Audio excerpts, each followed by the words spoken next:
Information and optimism are habits of thinking. We are not controlled by events or people, but by our perception of something. It's kinda hard to read because my energy level is too low. But I just gonna try my best to read parts of them. Okay, so try to take control of your life before thinking and see possibilities. Optimistic has significantly lower heart disease than those who are pessimistic.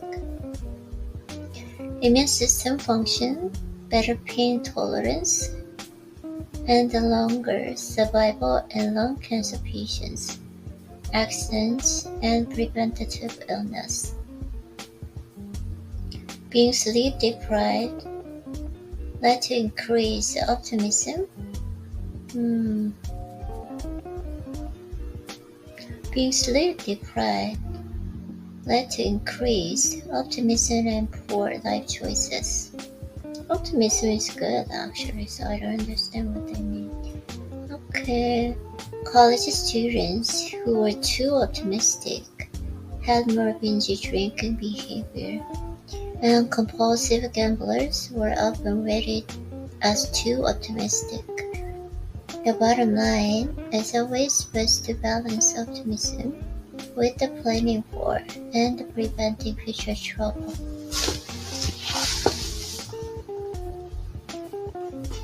We are not controlled by events or people, but by our perceptions of them. Perception is the way we, as individuals, interpret ourselves and the world around us. Our five senses take in the world, but perception occurs as our brains process the incoming information through our feeling filters. When our filters feel good, we translate information in a positive way. When our filters are angry or hostile, we perceive the world as negative toward us. Our perceptions of our outside world are based on our inner world. When we are feeling tired, for example, we are much more likely to be irritated by childish behavior that usually doesn't bother us. Our view of a situation has a greater impact on our lives than a situation itself. Our perceptions bear witness to our state of mind. As we think, so do we perceive. Therefore, in reality, we need not seek to change the outside world, but rather change our inner world. A is the actual event, B is how we interpret or perceive the event, and C is how we react to the event. Other people or events A can't make us do anything. It is our interpretation or perception B that causes our behavior. When we can allow ourselves to look at the alternative and challenge our initial negative perceptions, we've traveled a long way toward emotional health. It's so exaggeration to say that developing accurate, honest, and disciplined thinking can change your life. If you get rid of the ends, practicing gratitude, manage your perceptions, and follow these other strategies, you will see a decrease in worry, anxiety, anger, and negativity, and be on a way to feeling better fast. 1. Eliminate ants as they attack. 2. Stop monkey mind by paying attention to it.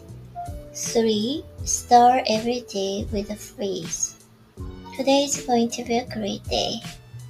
4. Record your moves and look for ways to increase gratitude. 5. Create optimism with the dose of reality to build resilience fast. 6. Change the B stuff. 7. Watch the Disney movie. Okay. 8. Explore attachment. A couple can have a stable and a happy relationship over time. Truth is, everybody is going to hurt you, but you're just gonna find the ones worth suffering for. You just not gonna find the ones worth suffering for. Good relationships keep us happier and healthier, according to a 75-year longevity study for Harvard University. Positive social connections help us live longer, while loneliness kills us early. Being in positive, warm, satisfying relationships keeps our brains and the bodies in it healthy into older age, while being in relationships filled with conflict is associated with sickness and early death. Emotional crisis, panic attacks, depression, and obsessive behaviors are often triggered by loss or threatened loss of relationship.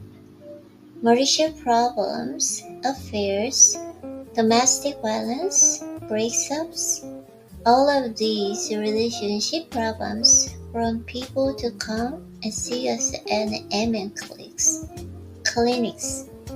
Improving your social connections is one of the best ways to start to feel better fast and to make it last.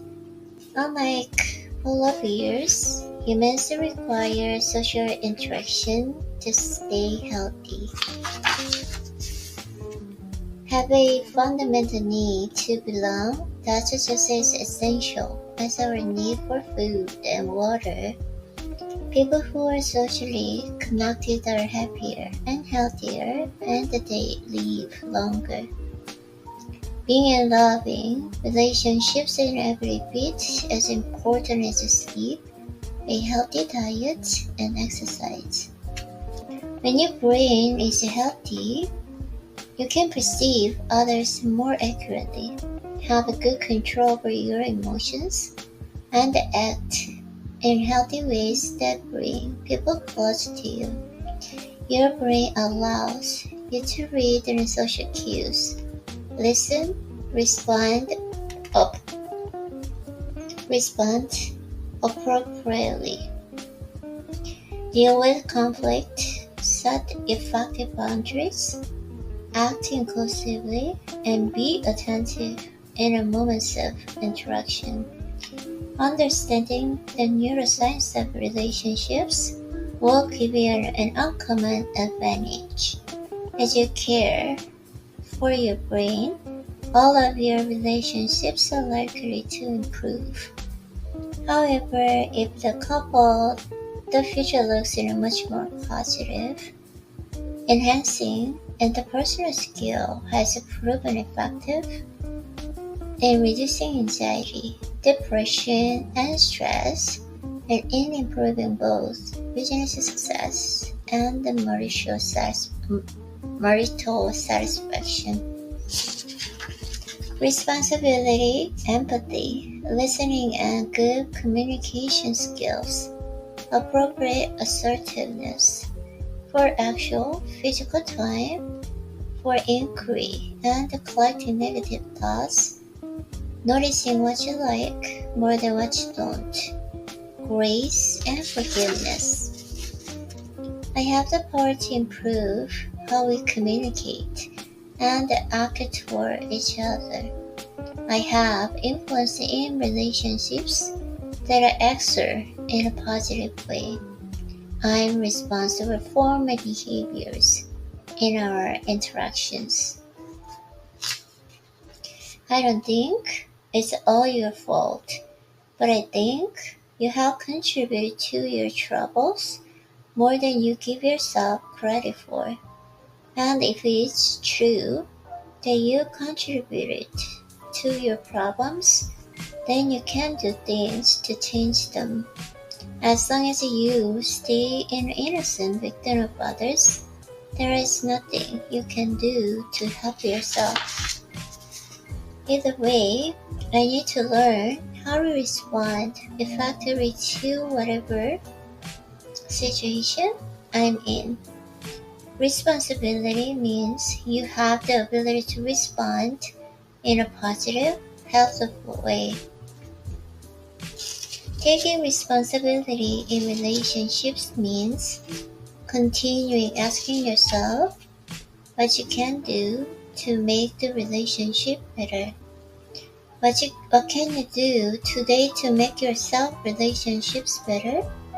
You win more in relationship when you ask yourself this question and stay away from blaming others. And increase the tendency to think always in terms of the other person's point of view and see things from that person's angle as well as your own. Researchers have found that children with autism who often display social skill deficits. Activity? Oh, monkey sees action. Monkey does action? What is that? Activity. Activity is the same thing. Oh, the mirror neuron system? I don't understand what this picture means. Okay, anyways. Okay. I have problems in their mirror neuron systems. This system is important to empathy. When it is healthy, we can experience the feeling of others. When the system works too hard, we can become too sensitive, which would make us terrible doctors and nurses, as we could be crying all the time in response to others' pain. When it does not work hard enough, we would hurt others and it wouldn't bother us. As is true with so many parts of the brain, a healthy system helps us most. Empathy helps us in negative, the social environment, and answer questions such as these.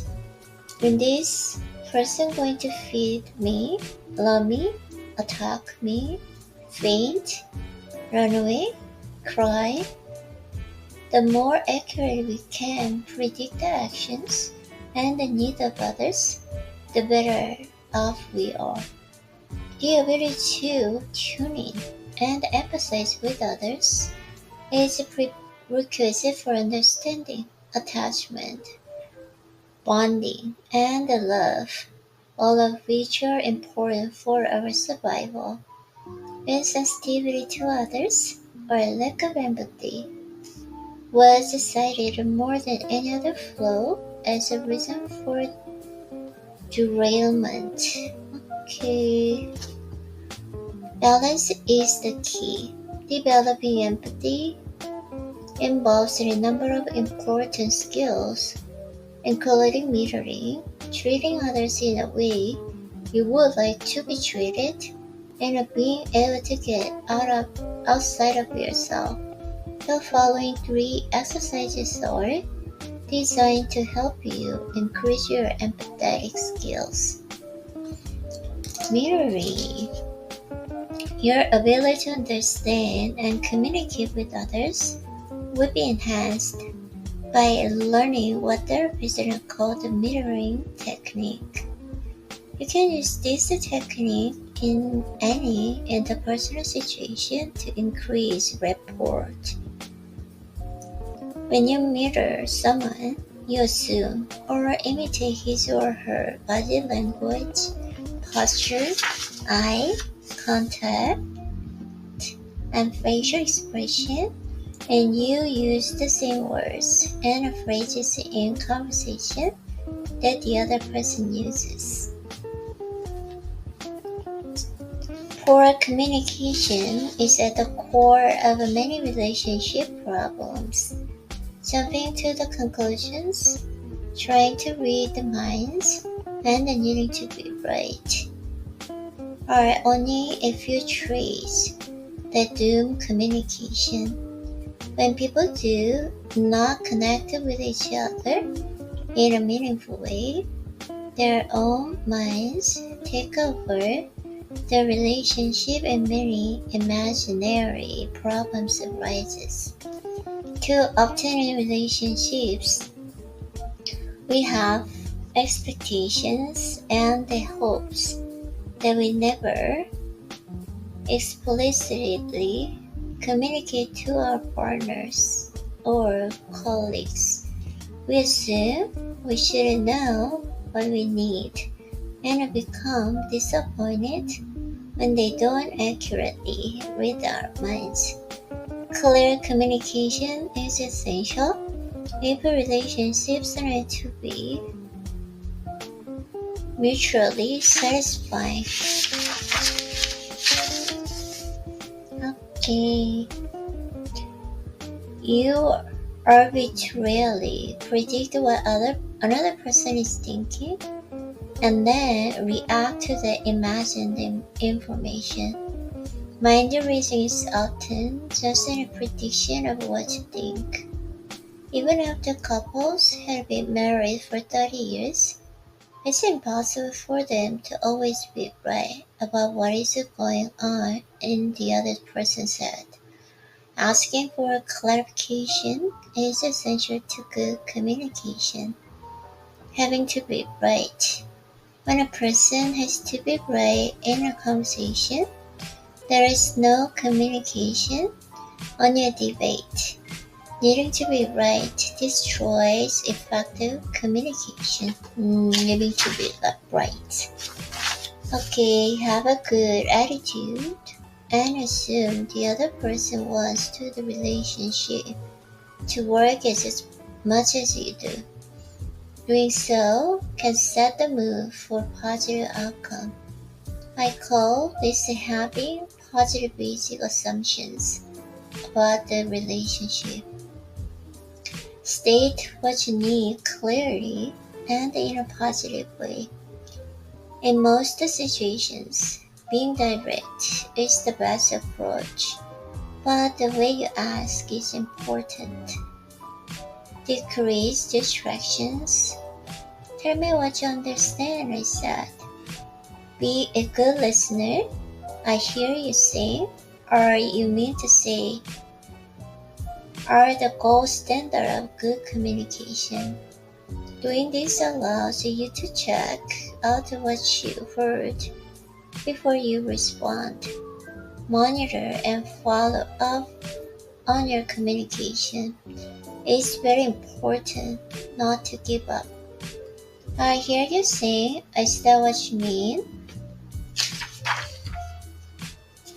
As you can see, these are two completely different conversations. One is demanding and limits communication, while the other promotes communication and understanding. Active listening in a relationship increases its level of understanding and the communication, and what people feel understood by you, they feel closer to you. Begin practicing this technique on at least 2 people every day for a week. See if it doesn't increase your communication abilities and thus your ability to learn from others. As we have seen, the way you communicate with others can help or hurt your relationships. Studies have shown the technique called active and constructive communication can quickly strengthen real relationships and improve your mood. Okay.